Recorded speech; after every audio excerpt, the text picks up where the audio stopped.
Hey everybody, this is Isaiah from Magic System Monday, and I'm just here to let you all know that this video you're watching now is actually a clip. It's one segment out of a much larger video. If you want the full version, you can find it in the comments below. In chapter 28, we see something very interesting. Now, I'm going to warn you guys, I did in fact check multiple translations for this. I checked the canonical translation from Viz, fan translations, I watched the Naruto in dub, I watched the Naruto in sub. Just to make sure I got this right, because I was so surprised and taken aback myself even when I saw it. In chapter 28, I think this is in the fight with Haku, and after Naruto thought that Sasuke died, after he awakened his Sharingan, and he jumps in the way to protect Naruto from harm. And then he falls down and passes out. Naruto thinks that Sasuke is dead, and he's furious. He spazzes out, he tells Haku, "I'm gonna kill you!" He awakens the power of the nine-tailed fox. And as the red, ominous chakra is swirling around him in a vortex, Haku says something very interesting. What is this chakra? Chakra cannot be seen, yet it's clearly visible. What? Chakra cannot be seen. What? But I know what you're thinking. Isaiah, this is the dub version. Maybe it says something different in the sub, or even in the original manga.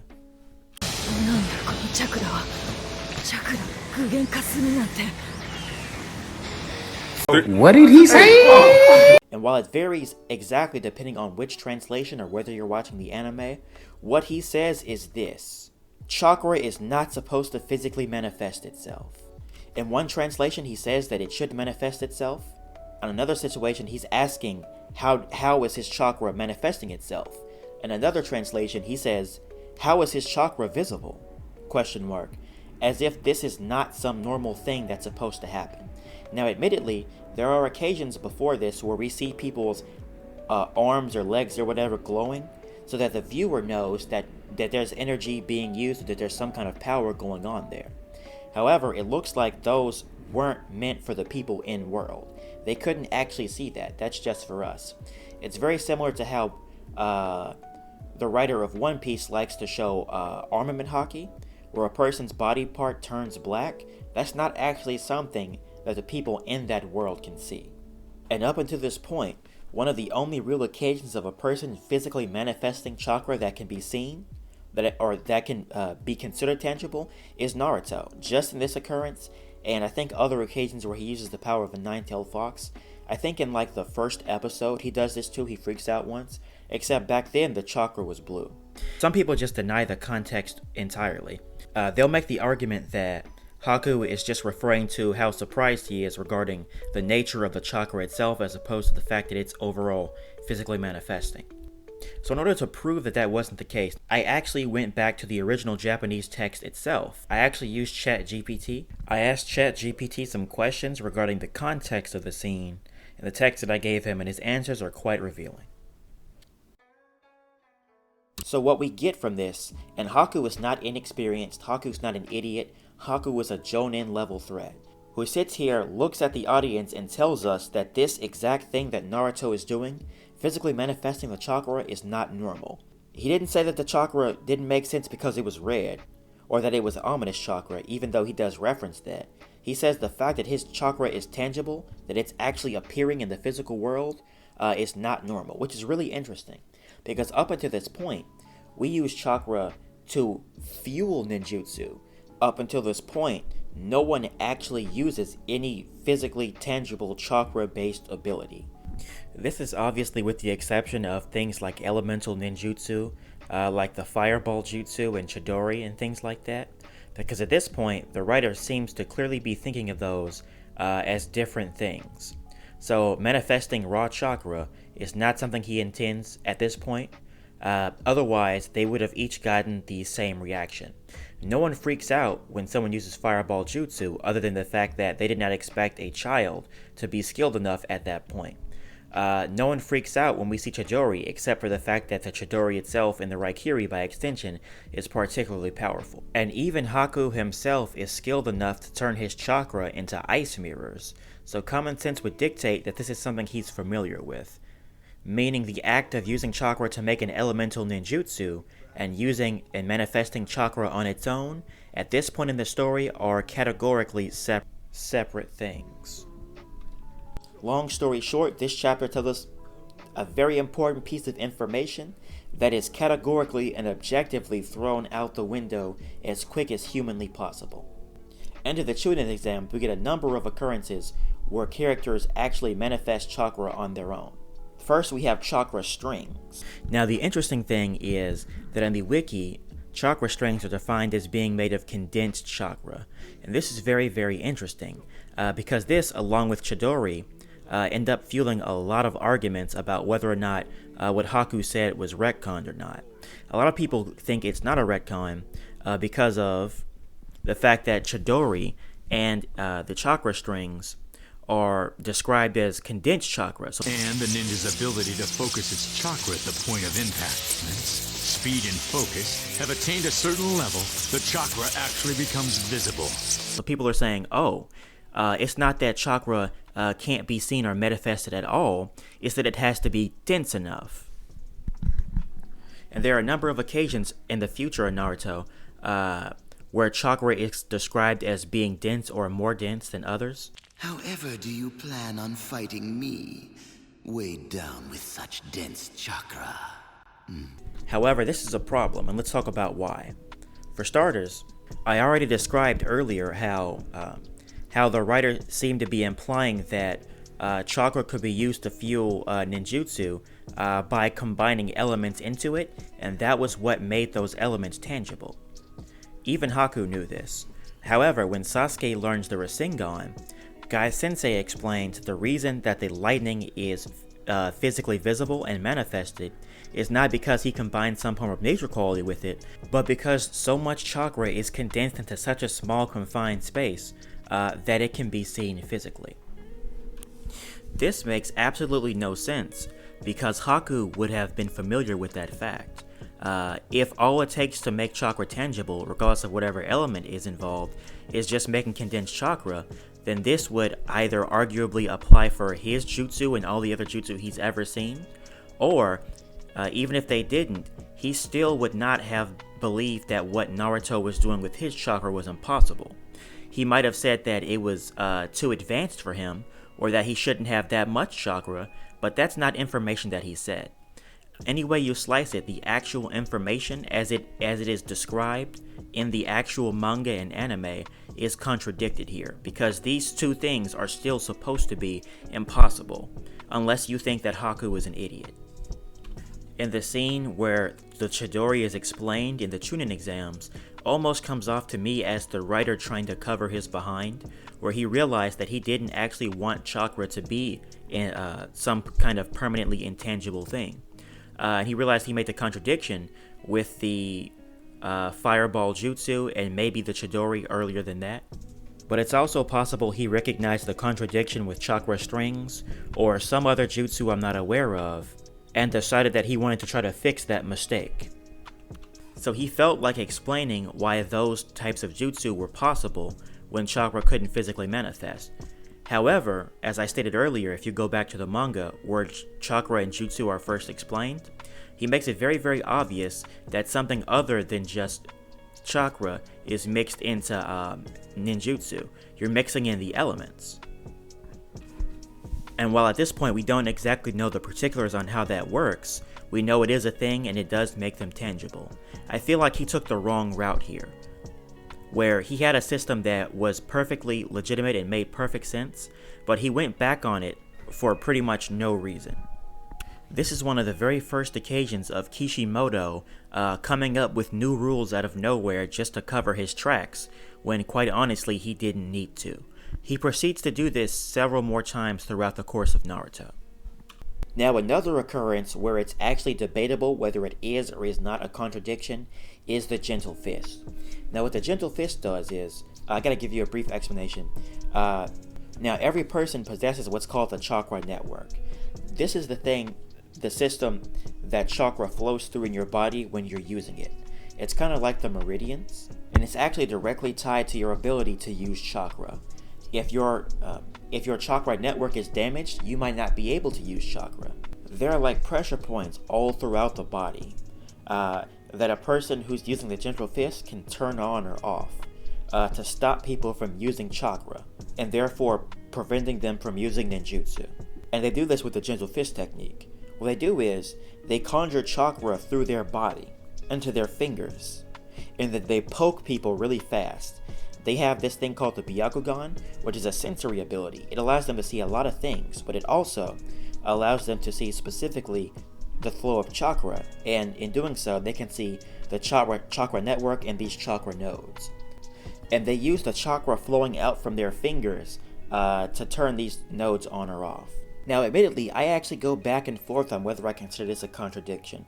It all depends on exactly how you see the flow of chakra and the gentle fist, and how you consider it to work.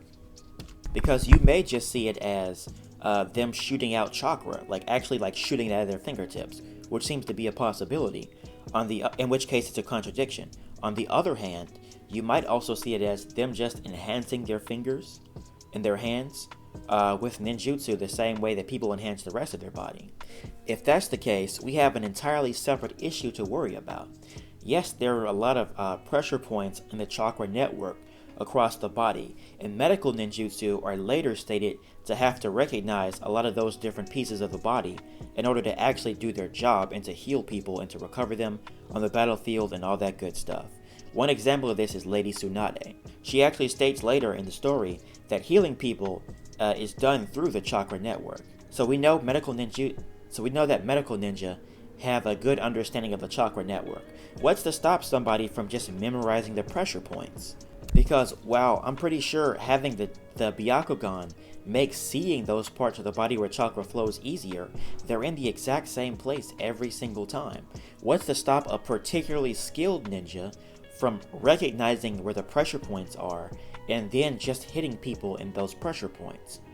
Medical ninja actually fight with needles, as we've seen. We've seen them just use needles to target specific parts of people's bodies.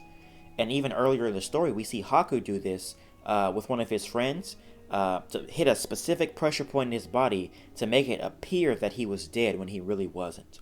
So we know people are precise enough to do this. So what's to stop a person from just memorizing those spots and then poking people anyway? The gentle fist is a technique that only the people of a specific family learn, but it's not a Kekkei Genkai. That is to say, it's not an ability locked specifically to their bloodline. It's just a technique they pass down. What's to stop a normal person from doing this? The answer is the plot, because the plot doesn't want anyone else to do it. They want the people from the Hyuga clan who possess this ability to be special, when in reality, there's nothing special about it. It's just that they have an aimbot that makes it easier for them. Another problem specifically with the gentle fist is that while the ability itself is never exactly retconned, later it's treated like anti-magic. Later in the Sasuke retrieval arc, the main characters are facing a number of different enemies in that part of the story. And one of them is this guy, the spider guy. What he does is he infuses his chakra into this sticky substance, kind of like some kind of webby goo or whatever, and then he uses that to enhance it, and then he hardens it. And it makes it very, very tough and difficult to break. And he's attacking the group with these stakes made of this gooey substance turned hard from the chakra. And then Neji, the premier Hyuga clan member that we see in the story, who is stated to be the best in his generation with the gentle fist and with his skill with the Byakugan, states that this enemy is very well suited to him specifically, because at this point in the story, the writer as well as Neji are claiming that because the substance has chakra inside of it, the gentle fist can therefore negate it, which is not the information we received before.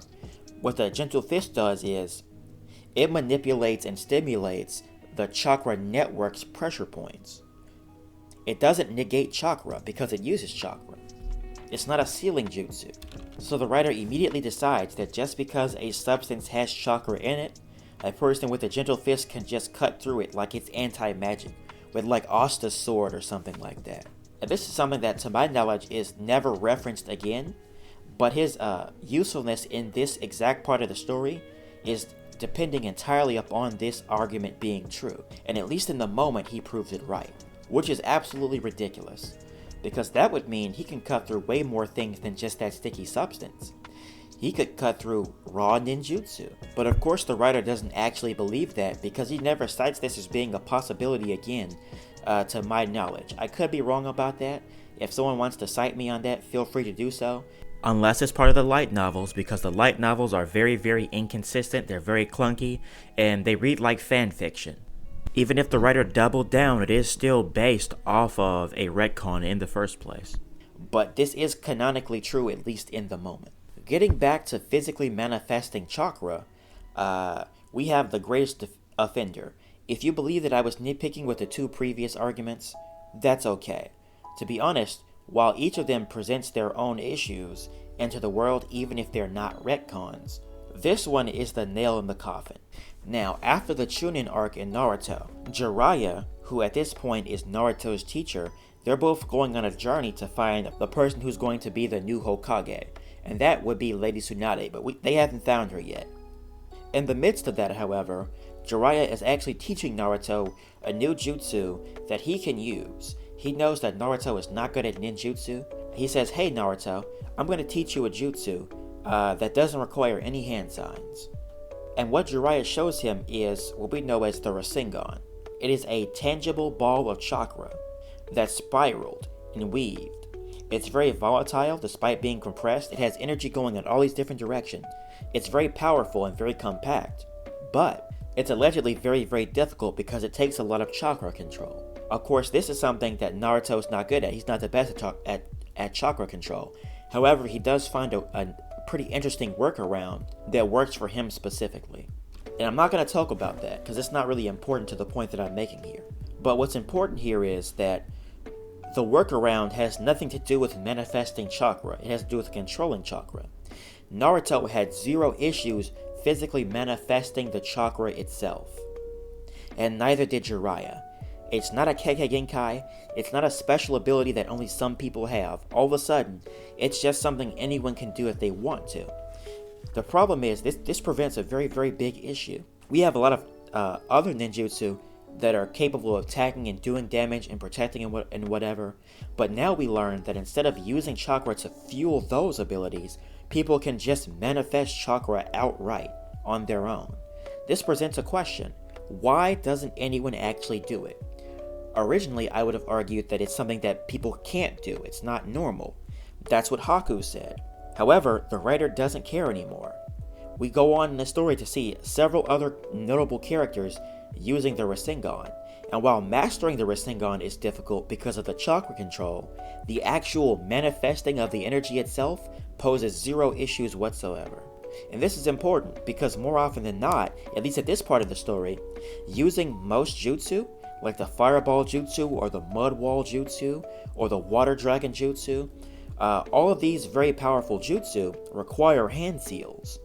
What's to stop a person from cutting out the middleman and just slapping people with the raw energy? To make matters worse, we later discover in Naruto Part 2 that different natures of jutsu, there being 5 basic ones, but then there being a couple more, they have a type effectiveness chart, very similar to what you would see in Rock, Paper, Scissors or Pokemon.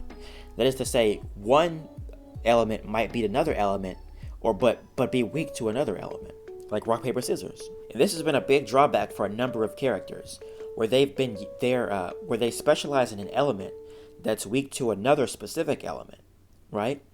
The problem with that is, why wouldn't they just start using raw chakra energy? Because raw chakra doesn't have a chakra nature. It doesn't have a type, it doesn't have an element, and therefore has no elemental effectiveness. We can't say it's because there are people who absorb chakra, because people who have abilities to absorb chakra, they absorb normal ninjutsu anyway. Like if you use the Fireball Jutsu, they would just absorb that too. So at this point in the story, it's arguably much more energy efficient and quicker to use raw chakra to attack people. Even if you were bad at chakra control, what's to stop you from making a blob of chakra and slapping someone with it, or shooting it out of your hand to protect yourself or something like that? Quite frankly, there's literally nothing. But the writer insists on having people use normal ninjutsu anyway. I admit that sometimes, special elemental ninjutsu have an advantage. Sometimes, right? But for what about the 80% of the time that they don't? One of the reasons that that the Rasengan is so useful anyway is because of that fact, and this is something that anyone should be able to do even if they're worse at it now. Moreover, even if the only technique that could do this was just the Rasengan, we've proven that even before Naruto could master the Rasengan, he was already capable of doing devastating damage to the environment. An imperfect Rasengan is already very, very powerful.